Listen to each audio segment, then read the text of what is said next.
Hello everybody, my name is Tom White and today I'm going to be talking about Hadoop. First of all what it is and then where it's going and then a bit about the book as well. Before I get onto that I'm just going to introduce myself a little more. I've been a Hadoop committer on the project now since 2007. I'm currently working for Cloudera, which is a company that provides a Hadoop distribution for enterprise users. I'll talk about that a little more later. I've been working for Cloudera for almost 2 years now, and before that I was a Hadoop consultant for about a year. I'm also the author of the O'Reilly book, Hadoop the Definitive Guide, which came out over a year ago now. It was in June last year. And I recently finished the update for the second edition, which is going to be coming out on October the 12th at Hadoop World, which is a conference that's taking place in New York City. And all attendees to that conference will get a free copy of the book. So I'll be talking about what's new in the book later in the webcast. First, I want to talk about what Hadoop is and some of the trends that I've been seeing. What's going on in the project, what's going on in the community. And at the end, I'm going to talk. I'm sure you'll have lots of questions, so I'll try and save lots of time so I can answer some of those questions.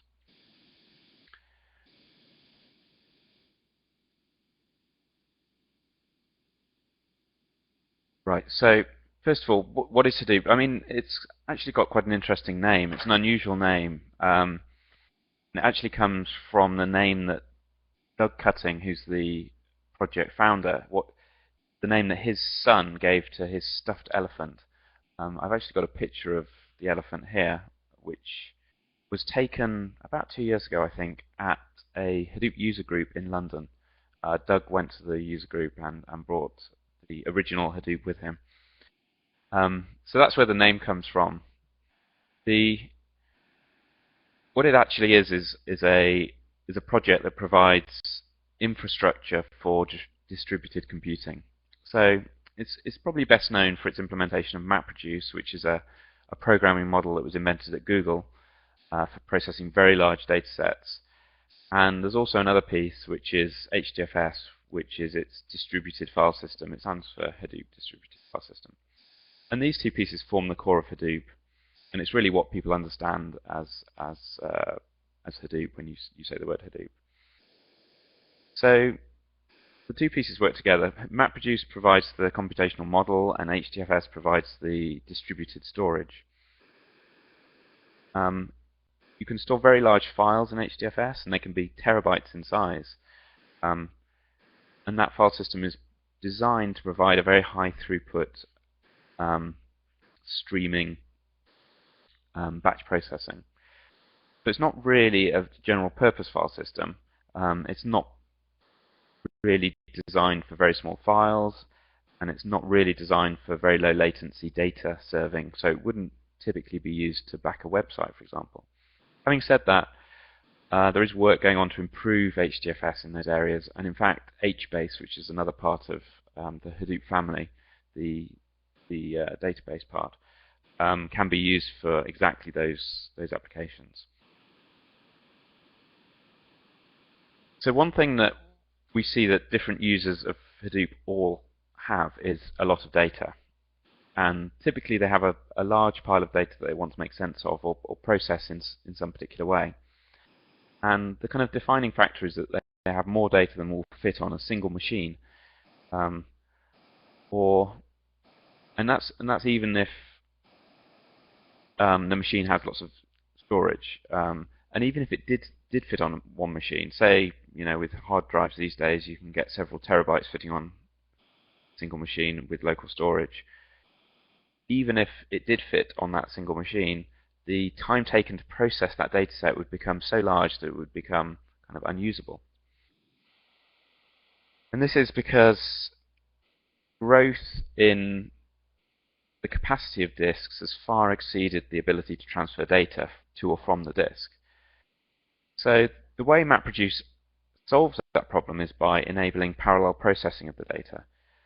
So you actually throw more machines at the problem, and each machine processes a small slice of the data set, and therefore you can scale up and process very large data sets in a small time.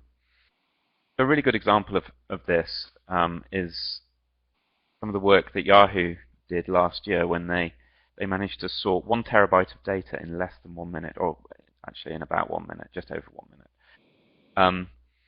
And if you kind of do the numbers, you can see that to read 1 terabyte of data from one machine, using one machine, would take the best part of 1 day, which is obviously a long time. So if you have 1,000 machines at your disposal, you can actually divide up the work and do it in 1 minute. So that is a kind of stark indication of the power of MapReduce and HDFS. Another important aspect of Hadoop is that it runs on commodity hardware. It's not, it doesn't require very high-end specialist equipment. And that means it's quite easy for people to build pretty powerful clusters. And even if you don't have access to a lot of hardware yourself, you can, in this era of cloud computing, it's even easier because you can rent the hardware and provision it for the amount of time that you need to do the processing. And a very early kind of famous example of that was when the New York Times processed its entire print archive using a 100-node cluster that was running on Amazon's EC2 service for just 24 hours. So in that 24-hour time period, they managed to process their entire archive. And if they'd had to do that on a few machines that they had available internally, they probably wouldn't have actually done the analysis because, with Tom? 2 machines. Yeah. Excuse me, this is Catherine. I just want to make sure, are you still on the MapReduce and HDFS slide? I am, yeah. Okay, we just wanted to make sure. Thanks. Sure, thank you. So the New York Times example shows that that they managed to do a computation that they otherwise wouldn't have been able to do just by using Amazon's infrastructure. So this slide shows the timeline of some of the important events in the Hadoop project. It actually came from another open source project called Nutch, which was also created by Doug Cutting. And that was in 2003, and it wasn't until Google published a paper about MapReduce and GFS, which is its distributed file system, that some of the ideas for Hadoop were actually created, and the project itself was spun off from Nutch in 2006. And since then, it's attracted a lot of engineering investment from Yahoo, from Facebook, from lots of other individuals and organizations, including Cloudera. And some of the events are marked on here, including the terabyte sort that I just mentioned, which was done last year in 2009 by Yahoo. Hadoop's an Apache project, which means it's governed by the Apache Software Foundation. And the ASF provides a number of things for the project. Most importantly, it provides a focus for the community.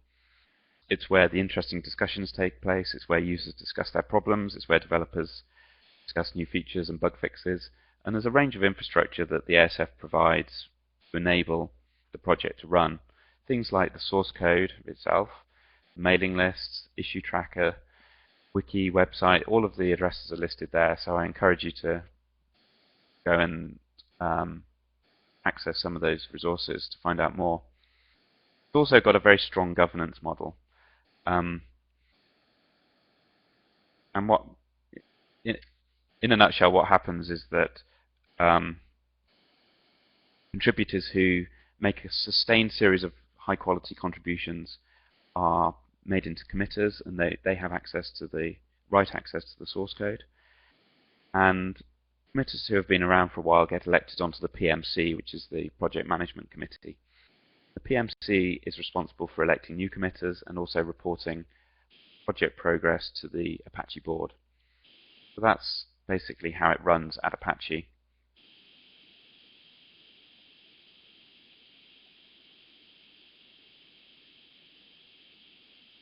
That's a summary about what Hadoop is. Now I'm going to look at some of the trends in Hadoop, how it's changed over the last couple of years, and some of the things that we're seeing at the moment. The first thing to say really is that it's a really popular project and one that's still growing very fast. There are obviously a lot of metrics for measuring a project size. Here are just a couple. This one shows the number of searches for Hadoop keyword as measured by Google. So this is like its buzz over time. And this is showing a steady upward trend over the last 3 or so years. And the other graph I've got here is the number of jobs. So the number of jobs that are listed on Indeed.com, which is a popular job website.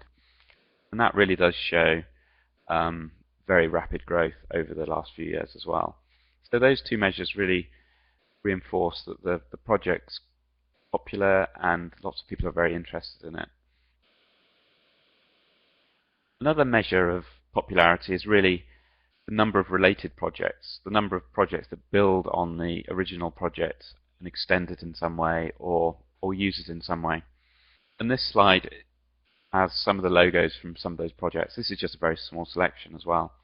There are many more at Apache, but also on GitHub and various places. It's actually very difficult for one person to follow the number of projects, of Hadoop-related projects these days. A few years ago, that wasn't the case. It was possible for one person to subscribe to the mailing lists and keep an eye on what was going on. Now I'd say it's grown so much that that's not achievable anymore.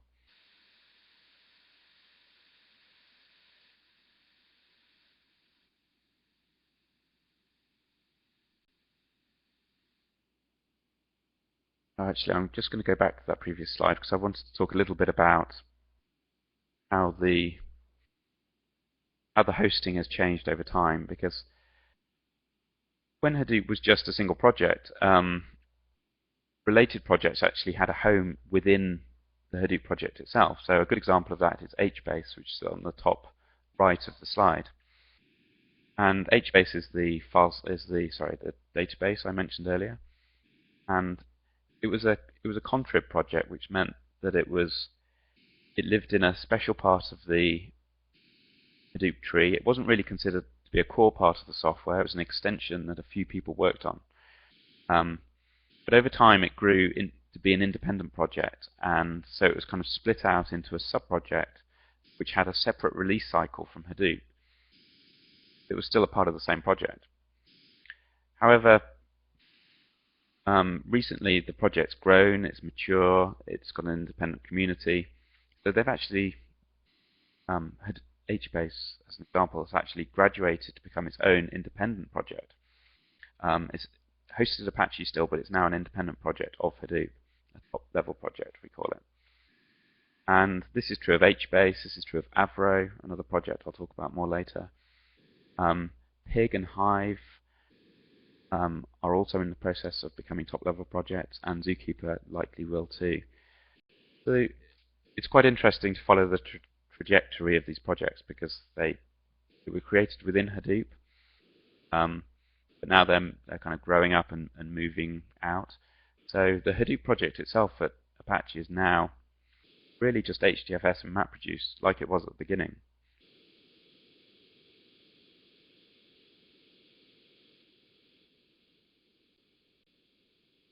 So with the growth of the ecosystem and the number of projects around Hadoop, one of the problems for users is really figuring out which projects you need to use to solve your problem.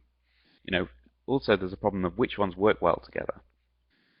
And this isn't really a new problem. It's a problem that successful platforms have had in the past. If you think of the PC or of Linux, getting a set of components that work well together for those two things, used to be a challenge. But what happened in both cases was that organizations that took care of packaging appeared and offered platform as a package. And this is what Cloudera is doing. Cloudera's distribution for Hadoop is a platform, and the components of the platform are tested to work well with one another. So if you look at this diagram, you'll see there are lots of different components beyond the core MapReduce and HDFS, which is marked as the Hadoop box in the middle. And the real value is the way these components interact, and the whole piece is really greater than the sum of its parts. Each of these component features has a concrete implementation, and each of those components corresponds to an open source project, which I've shown on this slide.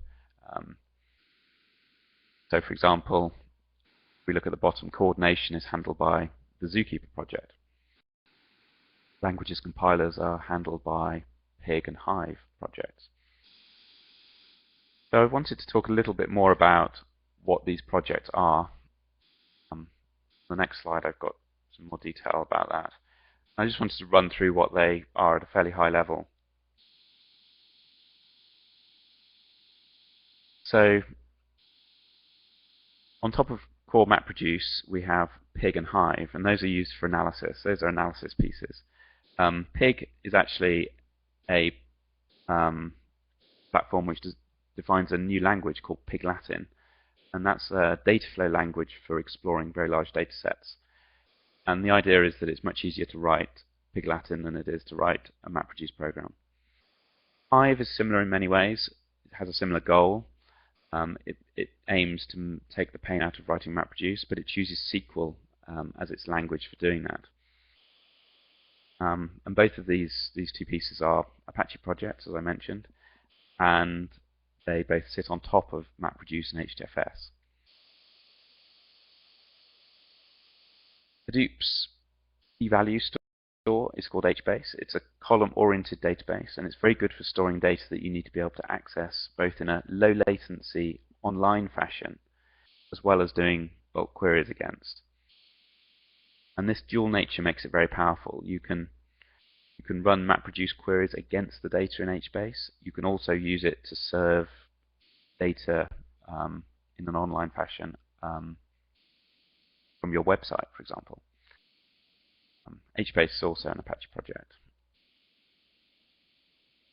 The next line, data integration. This has been a problem in Hadoop for a while. Getting data into Hadoop and getting data out of Hadoop has been a challenge.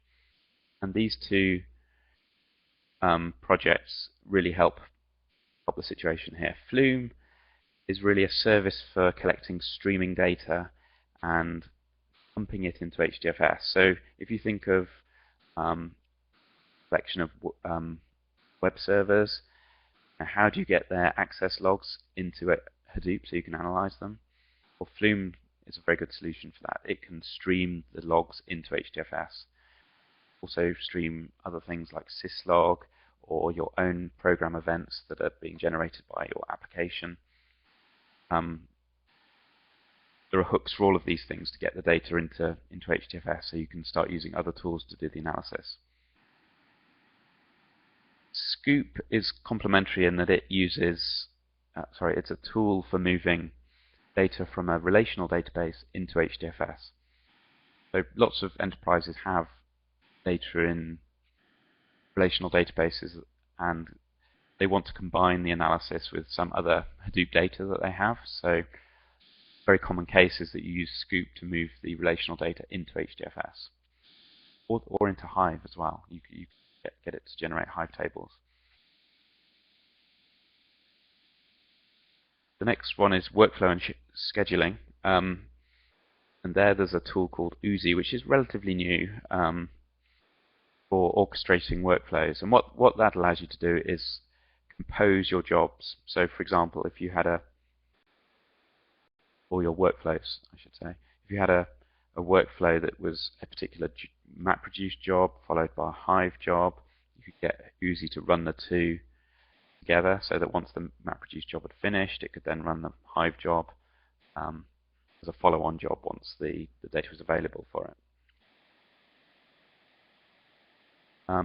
Oozie's open source, and it was created by Yahoo and is currently hosted on GitHub. Then we have a project called Hue, which is a web UI which kind of controls all of the previous components. So, for example, you can run jobs from within this web UI. It's a JavaScript-based web UI, which allows you to do everything from your browser. So you can interact with HDFS, for example, using this web interface. You can issue Hive queries. You can monitor Flume. Do all of this from the browser. And Hue was created by Cloudera and is, again, open source and hosted on GitHub, just like Flume and Scoop, which are also Cloudera-sponsored open source projects. Last one, Zookeeper, is a little different to the others. It provides a set of primitives for building distributed systems. So rather than for doing data analysis, which all the previous ones are about, Zookeeper is a set of libraries and recipes for building things like distributed locks or distributed queues. And so we found that other projects that are building distributed systems will use Zookeeper to do their coordination. HBase is a good example. It uses Zookeeper for storing its table metadata.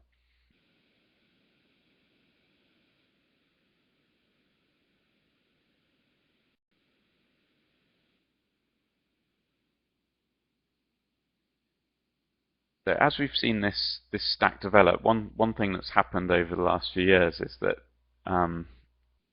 users are kind of moving up the stack.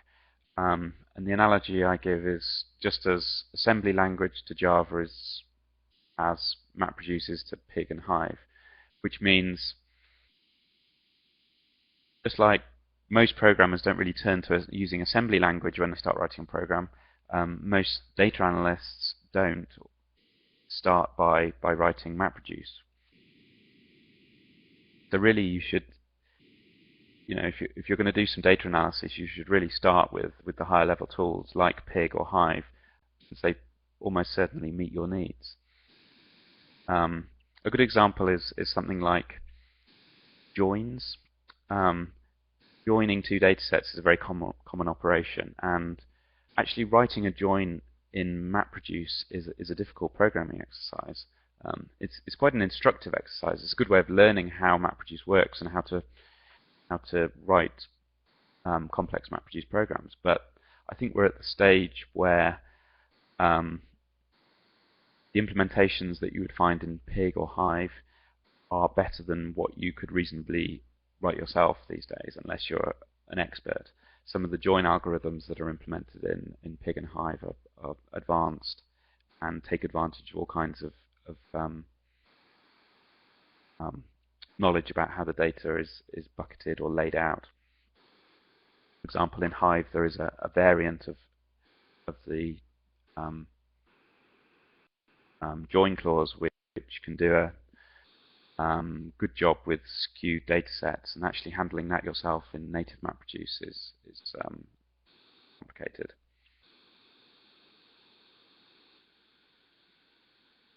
The other point is that if you do need MapReduce, then you can actually drop into it from Pig or Hive using their streaming interfaces. So choosing one of these as your kind of default language makes sense, and you can even use its features to do arbitrary MapReduce style computations. In the past, it was definitely the case that some queries in Pig or Hive were slower than the corresponding ones in MapReduce. That's still the case for some queries, but with each release it gets better. Each release of Pig or Hive it gets faster, I should say. And it's actually quite hard to know how to optimize, because you might find that a query that ran very slowly in a previous release of Pig now runs very fast in a later release. So if you had optimized that, you might find that your optimization is no longer needed. So the basic message is that things are changing quite fast. So you need to be pretty sure that the queries that you're interested in, you need to benchmark those particular queries, I guess, is the answer.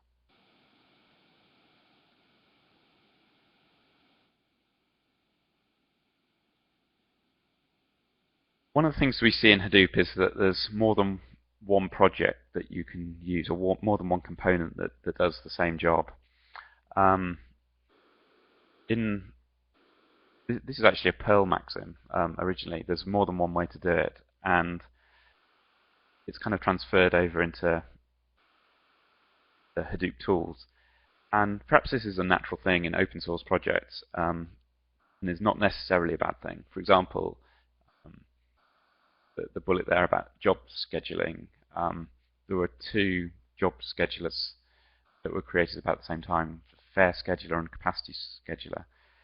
And they kind of competed with each other, which was very good for users because the feature set and the performance was definitely better than it would otherwise have been, I think. On the other hand, having all this choice does make it hard sometimes for users to pick which one is the best. So that's definitely a consideration, and that's where the community can certainly help out by comparing them. And it's also true that there's not always a winner. I think Pig and Hive is a good example there. They both have very high adoption rates, they have healthy communities, and they actually target slightly different types of users. They can coexist in organizations, and we see that. We see organizations using both at the same time on the same Hadoop clusters. And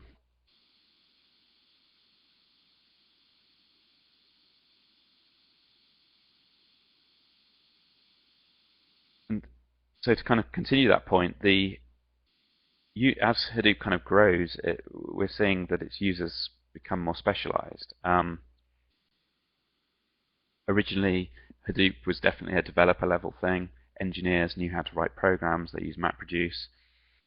Something like Pig emerged, which is primarily targeted at research engineers. Since it's a new language, people who used it had to learn that language. They had to be familiar with relational algebra in that language. But something like Hive, which was created at Facebook, was created for a very different community. It was created for business analysts who were very good at writing SQL, but were maybe not comfortable with writing Java for MapReduce or Pig, or not inclined to learn a new language like Pig Latin. And these people, as is shown in this diagram, were already using enterprise data warehouses, and they really wanted to use similar tools for the data that was stored in Hadoop. So Hive was the kind of ideal tool for that.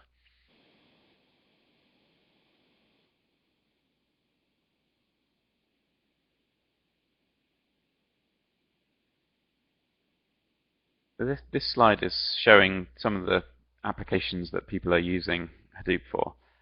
And it shows a wide variety of different target applications. For a bit more detail on this, I would recommend the webinar given by Jeff Hammerbacher, who's chief scientist at Cloudera. He gave a webinar recently about 10 Hadoopable problems, which is available from the URL on the slide there. The basic theme here is that organizations have a lot of data and they want to extract certain information from it. And basically, they kind of generalized processing pattern is computing some kind of aggregated measure over all of the data and then presenting a summary of the highest scores of that measure. So I recommend Jeff's webinar for more details on that.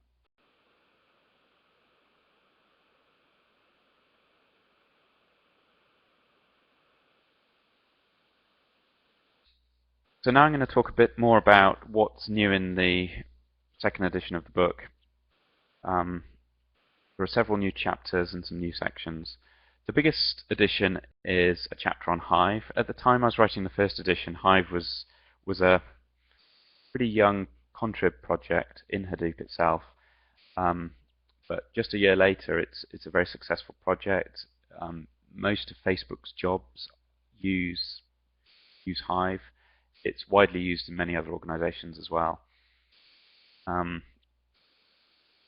It's really a general-purpose data processing platform that uses a dialect of SQL. And the dialect is pretty similar to ones you're probably used to. It's pretty similar to MySQL, in fact. But because it's built on Hadoop, in particular on HDFS, it has some differences in the way that it stores files, and some of the assumptions about how it works are different. So the chapter goes through all of Hive's features and highlights some of the differences with a more traditional database model. Just a very brief example. This query that's on this slide shows. Sorry, it's not a query. It's a command to create a table within Hive, and most of it looks pretty regular. The first two lines are very recognizable. Create table records with 3 columns: year, temperature, and quality.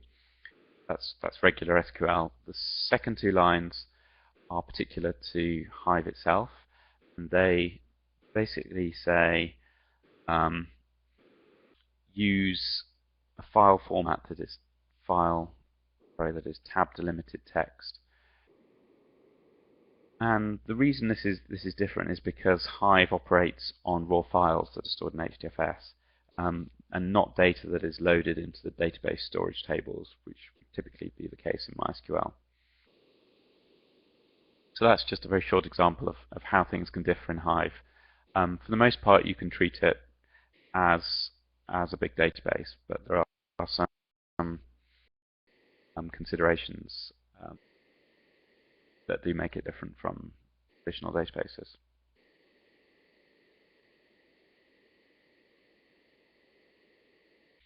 Another change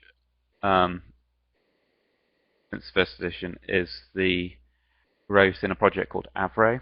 Avro is a data serialization and RPC system. It was created in 2009 by Doug Cutting again. He was at Yahoo at the time, and it was created to solve a couple of problems that Hadoop has. Hadoop's written in Java, and unfortunately that means that some of the data formats and processing tools are Java-centric. A good example of that is something called sequence file, which is a container for key-value pairs. It's a great way of storing very large collections of key-value pairs, then doing MapReduce over them. Fortunately, it's as I said, it's Java-centric, and people want to be able to process these things in different languages, not just Java. So Avro was created to solve this problem, and what it did was started out by defining the data format and providing several implementations of that format in different languages. Currently there are Java, C++, C, Python, and Ruby implementations. And so what it does is define a language-independent equivalent of sequence file, which is called Avro data file. And that has several nice properties, so I think we'll see Avro data becoming more widespread in the coming years. Probably the most important feature of it is that it's splittable, which means that it can be divided into pieces and processed by MapReduce. And it's splittable even if it's compressed as well, which is a great property. So you can have compressed data, which means that it obviously doesn't take up very much space, in fact, but it's also MapReducible.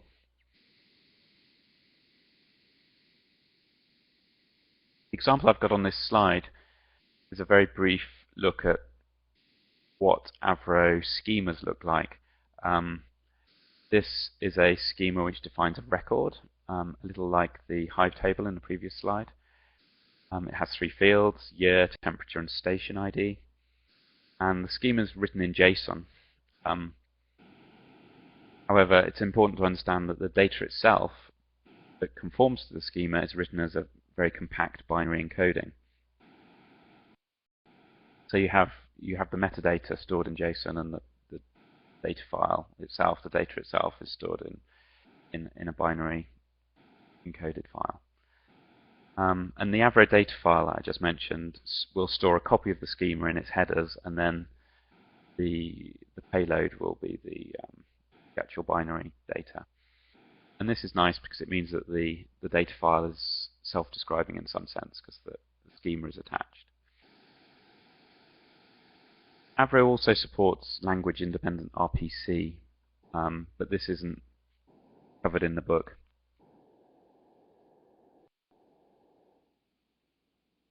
There's also a new chapter on Scoop. Scoop, as I mentioned earlier, is very useful for moving data between HDFS and relational databases. You can import from a database to Hadoop, or you can export in the other direction, which you might want to do after you've done some processing in Hadoop, for example. This chapter was written by Aaron Kimball, who is the creator of Scoop. And on the screen here, I've got a very simple example which shows how you would do an import using Scoop. It's a command line tool. You would type Scoop import and then give it the JDBC URL to import from. So that's going to be importing from a local MySQL database. And then you give it the name of the table in that database, widgets in this case, and then -m will signify the number of mappers to use to do the actual data load. So that shows that Scoop is using MapReduce to do the actual data transfer. And typically you would use more than one mapper for a non-trivial example. You'd use a number of mappers, but you wouldn't use too many because you don't want to overwhelm the database. So you'd use a small number, greater than 1, maybe 4 or 10 or something. So after running that import, you'd be able to look in Hadoop's file system, and you'd see that the widgets table has been loaded into a file with that given name, part M50, which is the output of the MapReduce job. And you can see that it's been turned into comma-separated text format. There's a lot more to Scoop than that. There are lots of options you can use. You can control types. You can import it into Hive and get it to create Hive tables. But that's the basic usage just shown there.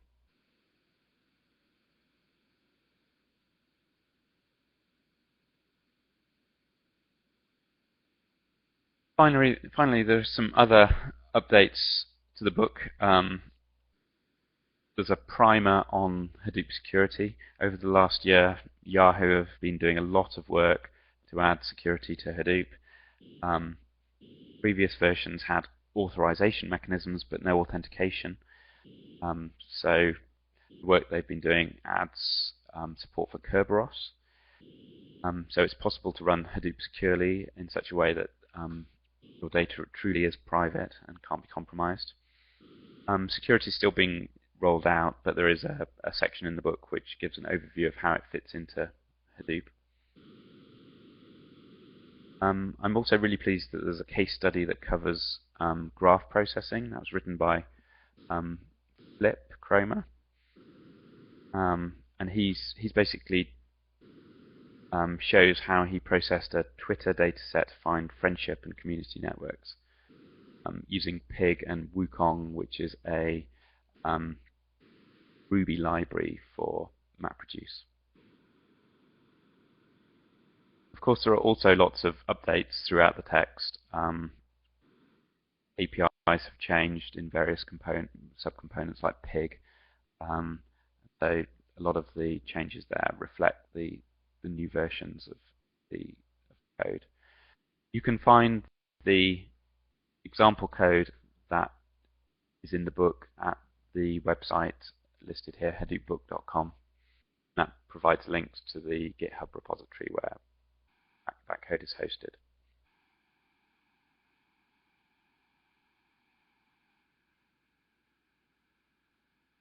Okay, so before taking some questions, I'd like to just run through how you can get started with Hadoop.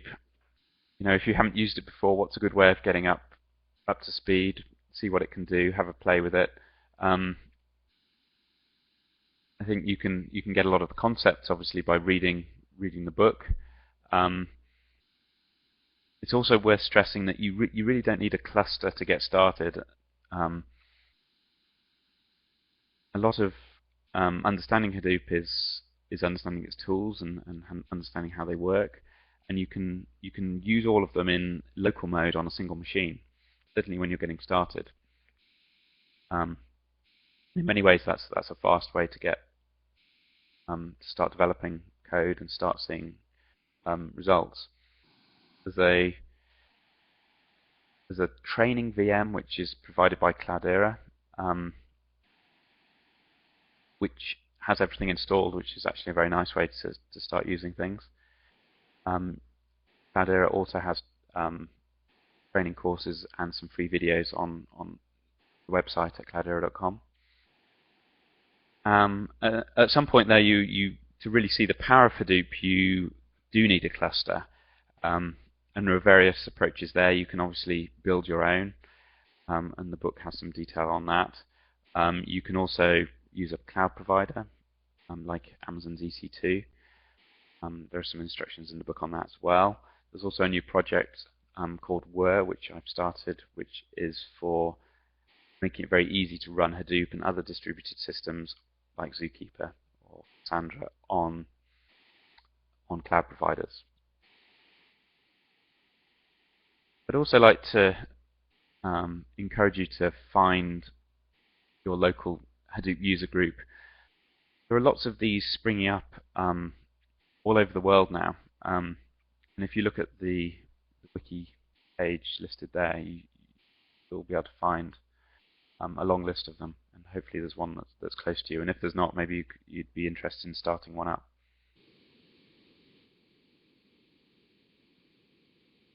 And next month there is Hadoop World. It's on October the 12th. It's in New York City, and it's really a great place to see real Hadoop use cases and talk to practitioners, talk to people who are really using Hadoop in different industries, solve different problems.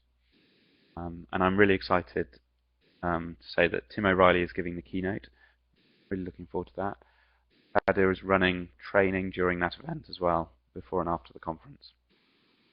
So check out that website.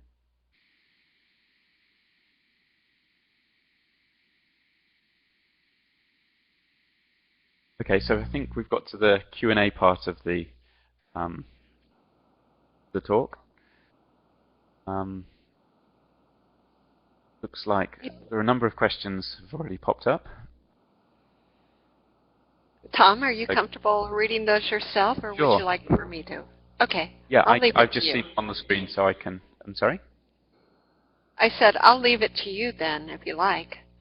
Sure. Yeah, I've seen them on the screen now, so I can go through them. The first question is there any monitoring tool which can see real-time graphs?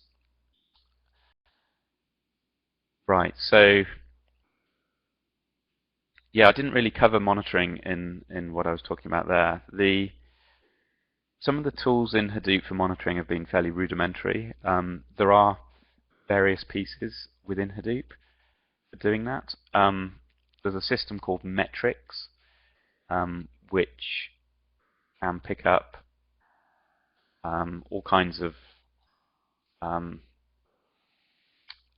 what's the word? Kind of host level information. For example, if you enable Ganglia metrics, you can get CPU, memory usage from each node, and then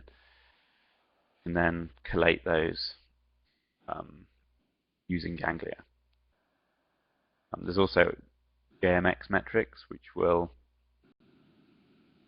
allow you to pull out JMX readings from nodes and aggregate those across the cluster. There's also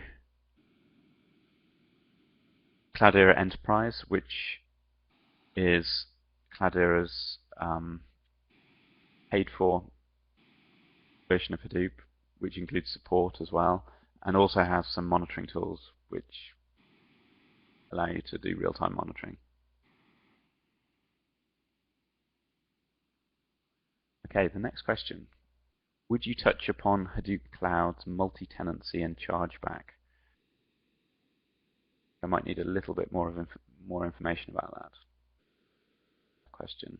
Can you say what you mean by Hadoop Clouds, please? I'll come back to that question. So the next question is, interested in Oozie and its answer to workflow in Hadoop. Is this like cascading? I think it is like cascading in many ways. Although Oozie is probably higher level because it allows you to orchestrate different types of job. So, as I mentioned, it can run MapReduce jobs, Hive jobs, it can do Pig jobs as well. It can also do data load. So you might start your Oozie workflow by copying some data, for example, or moving it into a certain place. Whereas cascading is focused on running transformations of data through its Java interface. So it doesn't, as far as I know, it doesn't hook into something like Hive. I might be wrong there, but I don't think it hooks into Hive or Pig directly. Cascading is providing a kind of higher level API for doing data flows.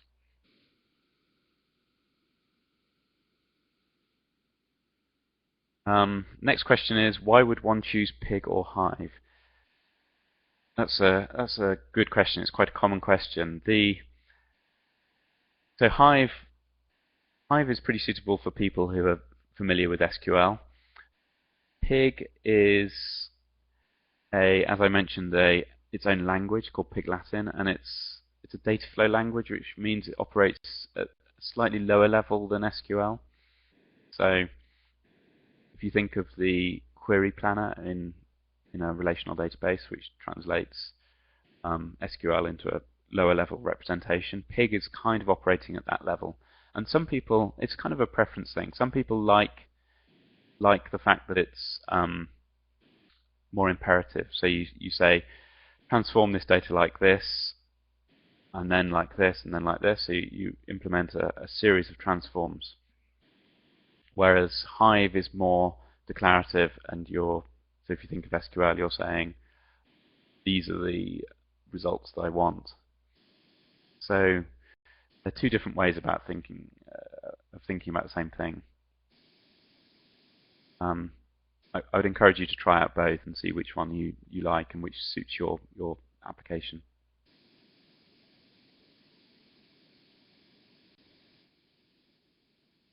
The next question is Pig Hive support.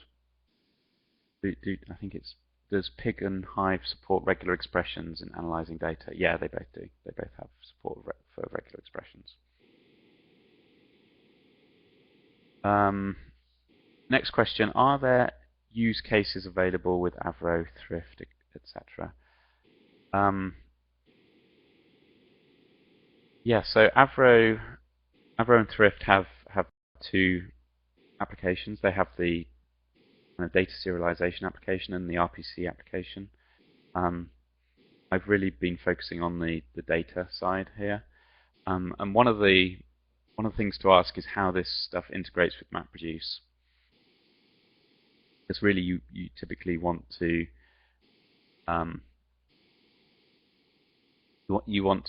either produce Avro or Thrift encoded data or analyze it.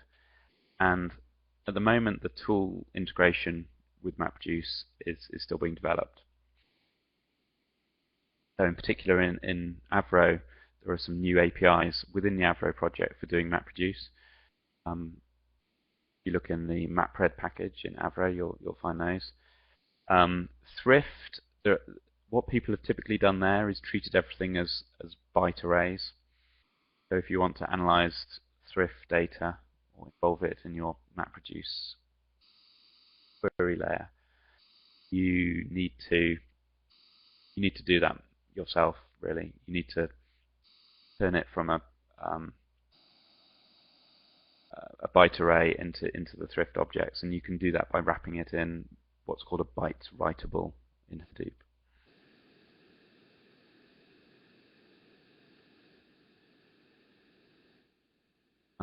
Next question. Does Hadoop support optimized types for things like IP addresses, like Daytona does?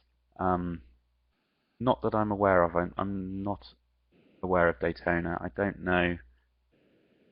It certainly has no representation of IP address that's optimized in any way. The nice thing is, though, you could write your own. There's an extension API. Typically, you would use Writable for that. So you could write your own implementation of an IP address, and you define how it's serialized to disk. You could write a pretty efficient implementation there. I don't know if anyone's written an IP one.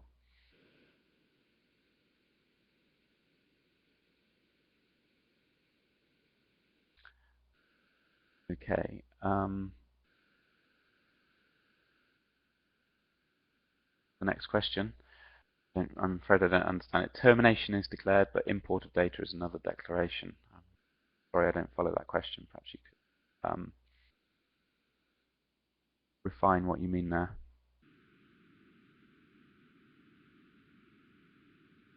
Does Cloudera have recommendations over the entire suite of alternatives tools? I think that means, do we recommend, so I had a diagram of Cloudera's distribution for Hadoop, and do we have a recommendation for each of the 2 to 3 alternatives that the community provides? So in some cases we ship multiple tools because we think they're useful in their own right. So Pig and Hive is a good example there. In other cases, we have defaults which default to a particular tool but don't preclude use of another tool. And then there are cases where we don't support every tool. So for example, in the case of scheduling, we recommend the FAIR scheduler, and that's the one that we have most expertise in.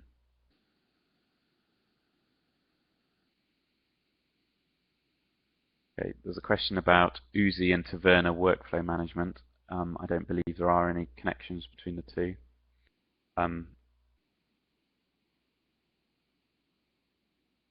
Another question, is Hadoop appropriate for document conversion? For example, TIFF to PDF, we have millions to convert. So yes, it is. There are a few things to consider though. One of the problems with image processing is you typically have a very large number of very small files, so you have to work out a way of representing those in a way that's efficient for HDFS and MapReduce to process.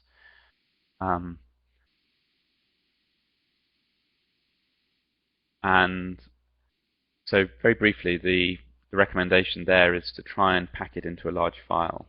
So unless your TIFFs are huge, and by huge I mean of the order of a size of a block in HDFS, which is typically 64 to 128 megabytes, you really want to pack them into a sequence file container, which will allow MapReduce to operate on them very efficiently.